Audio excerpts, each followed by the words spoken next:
آتی ہے، ساری مشابہت رسول اللہ کی میلاد النبی کے وقت نظر آتی ہے. اور شرم کرو شرم، نبی کا کلمہ پڑھ کے اور تم پر میرے آقا کی عنایت نہ سہی. کلمہ پڑھانے کا بھی احسان گیا. اللہ کے بندوں کوئی مشابہت نہیں ہے. پھر کہتے ہیں اچھا ٹھیک ہے تو پھر 22 کو مت کرو، فلاں دن کرو. کس دن کریں ہمارا اختیار ہے. کس دن کریں ہمارا اختیار ہے. اس لیے کہ نظر کے لیے کوئی دن نہیں ہوتا، کوئی ٹائم نہیں ہوتا، کوئی وقت نہیں ہوتا. ہم جب چاہیں گے تب کرتے رہیں گے. وہی امام جعفر صادق جن کی نیاز بند کرانے والے بند ہو گئے، لیکن نیاز جعفر صادق بند نہ ہوئی. یہ امام جعفر صادق غوث پاک سے پہلے غوث ہوئے. انہی کی بات ہے، بس وہ بات پوری کر دوں. جنت بات. امام جعفر صادق رضی اللہ تعالیٰ کا ایک پڑوسی تھا، تو آپ نے اس پڑوسی سے کہا یہ گھر بیچو گے؟ اچھا حضرت مالک بن دینار نے تو گھر کس کے لیے لیا؟ رقم کس کے لیے لیا؟ غریبوں کے لیے. یہ نبی کا بیٹا ہے. پھر یہاں اختیار کچھ بڑے ہوتے ہیں. یہاں اختیار نبی کا شہزادہ ہے نا. اختیار آپ کو گھر پسند آ گیا، پڑوسی سے کہا کہ اس کو بیچ دو. حضرت کتنے میں؟ حضرت نے فرمایا تجھے جنت دوں گا. اس پہ میں نہیں بولوں گا سنیوں کو کہ بولو سبحان اللہ. اگر امام جعفر صادق کی اتنی بڑی بات پر بھی کوئی سبحان اللہ نہیں بولے تو پھر مجھے اس پر افسوس کے ساتھ. اللہ اکبر. یا تو آپ پر سردی کا اثر آ گیا ہے یا تو پھر کسی اور کا اثر آ گیا ہے. امام جعفر صادق پاک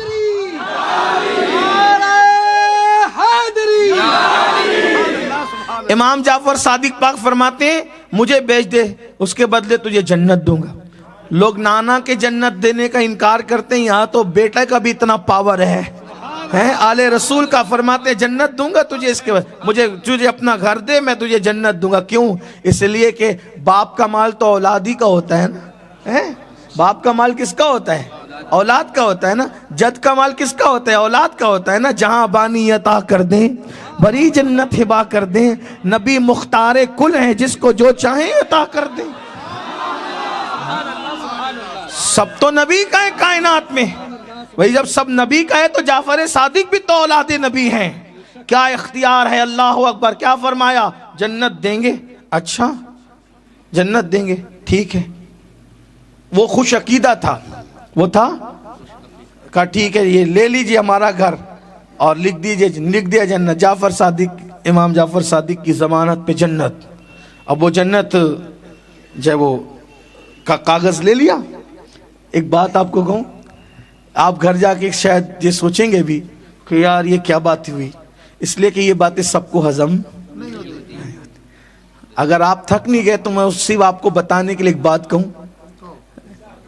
ایک بار دیکھو سب بات ہوتی ہے عقیدت اور یقین کی، ہے نا.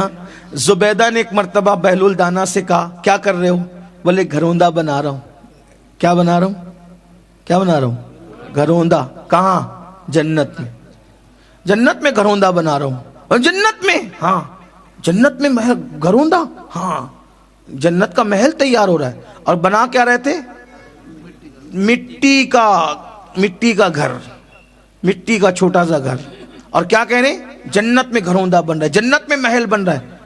لیکن عورتیں ہوتی ہیں. عورتیں کچھ عقیدے کی پکی ہوتی ہیں، اس لیے عورتوں کو جلدی سے عقیدے کے معاملے میں بگاڑا نہیں جا سکتا، ہے نا. ہاں وہ کہتی ہے تم جو چاہو باہر جاؤ کرو، ہم تو وہی کریں گے جو ہمارے باپ دادا کرتے آئے ہیں. ہاں تو نہیں ہوتا جلدی سے عورتوں کو بگاڑ. اسی لیے لوگ عورتوں کو بگاڑنا چاہ رہے. گانے، سیریل، فلمیں ان کو ختم کر دو. دین عورتوں سے ختم ہو جائے گا تو مردوں سے خود بخود ختم. میں آپ کو کہتا ہوں کربلا کبھی قائم نہ ہوا ہوتا اس شان سے اگر امام حسین کو فاطمۃ الزہرا جیسی ماں نہ ملتی. میں آپ کو یہ بات پورے یقین کے ساتھ کہتا ہوں، کربلا کے پیچھے کوئی فاطمۃ الزہرا جیسی ماں کی دودھ کی تاثیر ہوتی ہے تب تاجدار کربلا پیدا ہوتا ہے. عبد القادر جیلانی کبھی غوث اعظم بن کر، محی الدین بن کر نہ چمکتے اگر ام الخیر جیسی ماں کا دودھ نہ پیا ہوتا. کیا سمجھتے ہو؟ اسی لیے کسی انگریز مفکر نے کہا تھا تم مجھے نیک مائیں دے دو میں تمہیں نیک قوم عطا کروں گا، اچھی مائیں دو میں اچھی قوم عطا کروں گا۔ اس لیے آج ہماری بچیوں سے بیٹیوں سے دین نکالا جا رہا ہے، دین سے دور کیا جا رہا ہے، کفر شرک اور بدعت اور خرافات اور دنیا داری میں ان کو مبتلا کیا جا رہا ہے۔ اس لیے کسی کہنے والے نے کہا ہے جب باپ دیندار ہوتا ہے تو دین گھر تک ہوتا ہے، ماں دیندار ہوتی ہے تو دین نسلوں تک ہوتا ہے۔ ماں کا دیندار ہونا بہت اہم ہے، اس لیے اپنی بچیوں کو علم دین دو، دین کی تعلیم دو، بچیوں کو دیندار بناؤ، بچیوں کو پرہیزگار بناؤ، بچیوں کو متقی بناؤ۔ یہ سیریل، یہ فلمیں، یہ گانے، یہ تماشے، یہ آزاد خیالی سے دور رکھو۔ تو زبیدہ تھی بیوی ہارون رشید کی، اس نے کہا یہ جنت میں گھروندہ محل تعمیر کر رہے ہیں، ہاں بیچیں گے بابا؟ ہاں بیچیں گے۔ کتنے میں؟ کہ 2 دینار دے دو۔ اس میں اتنے سستے، اس نے اس بادشاہ کی بیوی تھی، کیا مشکل تھا، نکالا دے دیا، خوشی خوشی گئی، گھر پہنچی، ہارون رشید نے کہا بڑی خوش نظر آ رہی ہیں محترمہ، بڑی خوش ہیں؟ ہاں ہم تو جنت خرید کے ہیں۔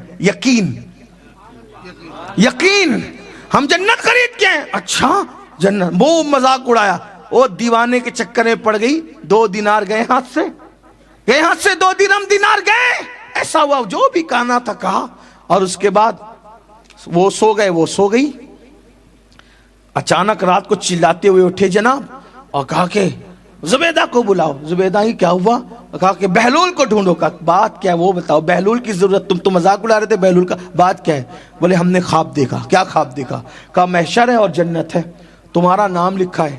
تو ہم جانے لگے تو ہمیں روکا فرشتوں نے، ہم نے کہا یہ ہماری بیوی ہے، تو کہا وہ بیوی ہوئی سب دنیا میں شریک حیات ہے نا، وہ جنت میں تو اللہ جس کو چاہے گا ساتھ رکھے گا، شوہر کی جنت میں بیوی نہیں، بیوی کی جنت میں شوہر نہیں، جس کی جنت میں وہی جائے گا، جو جس کے لیے وہی جانا ہے نا، جس کے لیے مقدر ہے۔ چلو یہاں سے نکال دیے گئے، آپ خرید کے آئی نا، ہمیں بھی خریدنا ہے۔ اچھا چلو، پھر نکلے ڈھونڈتے ڈھونڈاتے، وہی ملے، انہوں نے بھی وہی نقل کی۔ کیا کر رہے ہیں؟ گھروندہ بنا رہے ہیں، جنت میں محل تعمیر کر رہے ہیں۔ بیچیں گے؟ کہاں بیچیں گے؟ وہی بات ولی کی، وہی بات۔ کتنے میں؟ پوری سلطنت دے دو، گھروندہ لے لو جنت کی۔ واہ بھائی اتنا مہنگا؟ ان کو تو 2 میں دیا، 2 سکوں میں دے دیا، اور ہمیں پوری سلطنت۔ مسکرا کے کہا اس نے بن دیکھے یقین سے خریدا تھا، اس نے بن دیکھے یقین سے خریدا تھا۔ تو خواب دیکھ کے آ رہا ہے تو پھر قیمت بھی تبدیل ہو گئی ہے۔ یقین پیدا کرو، یقین۔ میرے مرشد اجازت حضور شیخ الاسلام والمسلمین فرماتے ہیں یقین والے کہاں سے چلے کہاں پہنچے، جو اہل شک ہیں اگر میں مگر میں رہتے ہیں۔ یقین پیدا کرو گے تو پھر ہریالی ہریالی، بہاریں ہی بہاریں ہیں۔ امام جعفر الصادق رضی اللہ عنہ نے لکھ کے دیا ہم اسے جنت میں محل دیتے، دے دیا، لے لیا، معاملہ ختم۔ اس کے بعد حضرت چلے گئے حج کو، امام جعفر صادق پاک چلے گئے حج کو، واپس آئے اور پتہ چلا اس کا انتقال ہو گیا۔